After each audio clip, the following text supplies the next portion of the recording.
everybody, and welcome to Motoring 89. This week we find ourselves in Long Beach, California, site of the Long Beach Grand Prix, the second Indy kart race of the season. Now we're going to begin this week by visiting with one of the newest members to this series, and believe me, you don't have to know anything about racing to recognize the name of this team.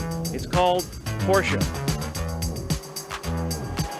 It was last year when the green and white Quaker State Porsche first appeared on the Indy circuit. The new kid on pit row received plenty of attention, and for good reason. Simply put, Porsche's success around the world is unmatched by any other racing team. They have more overall victories at Le Mans, Daytona, Sebring, and the list goes on. But last year on the kart Indy circuit, that reputation was under fire. Porsche and driver Teo Fabi managed to finish only 8 of 15 races. The season was turning into a mechanical nightmare, and there were rumors that Porsche and its bruised ego would pull out.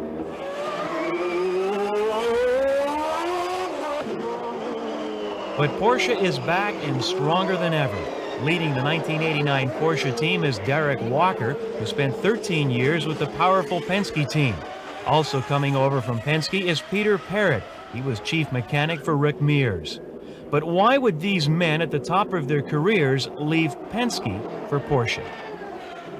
Well, a number of reasons, really. Al Hulbert was one of the biggest reasons that made me move. I was captivated by the person and the dreams that he had. I thought I could be a part of his dreams for his racing program in the future. That was the main reason. The second one was, I guess, having worked with Penske for so many years, you learn a lot, and you just get a taste. It must be nice to go down the road and start working with a team that's really starting off IndyCar racing and see whether you can put what you've learned to good use. So I guess those are the two main reasons.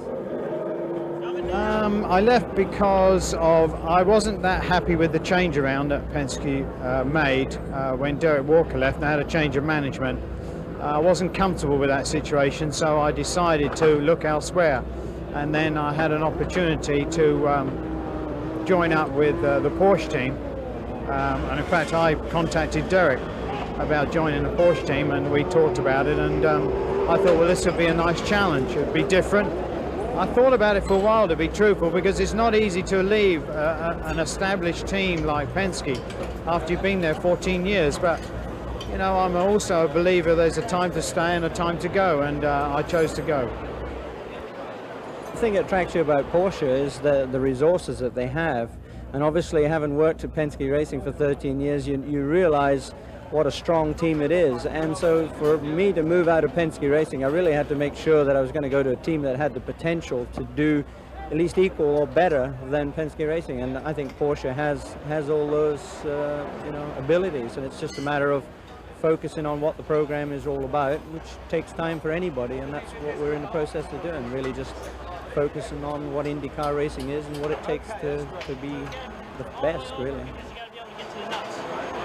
Last year was a very hard year anyway, but due to the fact they were very frustrated because, like I say, they were spending far more time just servicing the car than they should have been, and not able to get on with the stuff they really want to do, which is develop the car. There's only one winner, so you can figure that all the rest of the people are in deep misery when they don't win, you know. So you have to come to grips with that and live with that sort of aspect. There is a lot of disappointments in racing, and it takes a number of years to actually get a combination going where it all works on a given day and wins the race. So coming to this team, I don't think it's so much as there was a major disappointment last year. There was a lot of realism in the fact that it was their first year, full season in IndyCar racing, and there was a lot to learn. And once you start the season, if you're not really got all the elements together and up and running, then you do struggle. There's very little you can do about it once the season starts. So, you know, you just have to grin and bear it and plan for the future. And that's really the plans that were made last year are starting to blossom now. The season began well for Porsche as they placed a strong 6th at Phoenix, and then they grabbed the 3rd best qualifying time at Long Beach. This, of course, has helped the team's spirit both in the pits and back in Germany, the home of Porsche. And overall, I'm responsible for the whole program. So I just have to make sure, you know, we are there where we really should be. But on the other hand, for the operational side, our team manager, Derek Walker, is handling that. And I will be to most of the races, I would say, but in principle, I just would like to make sure we get everything as good as possible, and that Derek Walker and his team will have all the support he needs from Germany, from March, from England. Sure, everyone is expecting Porsche to do well, and you know, we are trying very hard. We are feeling the pressure, but I think now everything is getting easier because we start to see some results, and I think the worst part has been through. No, I don't really feel that pressure. No, I think that I can understand they do want the car to look good and go well and win races. I mean, that's the name of the game. So you really can't blame them. No, I don't feel the pressure. I think it's the right attitude, and I'm sure we will accomplish that.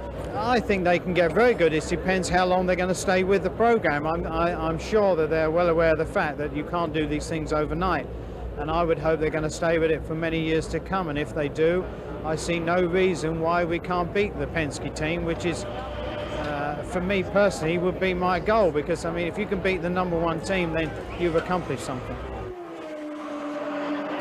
Well, there's certainly no point in being here unless you want to be #1 and can be #1, and we certainly have got that in our sights. It's just a matter of time as far as we're concerned. At Long Beach, bad luck surfaced in the shape of a stone that punctured the Porsche's radiator on the second lap, putting the Quaker State car out of the race. But the season is still young, and as Derek Walker says, it's only a matter of time.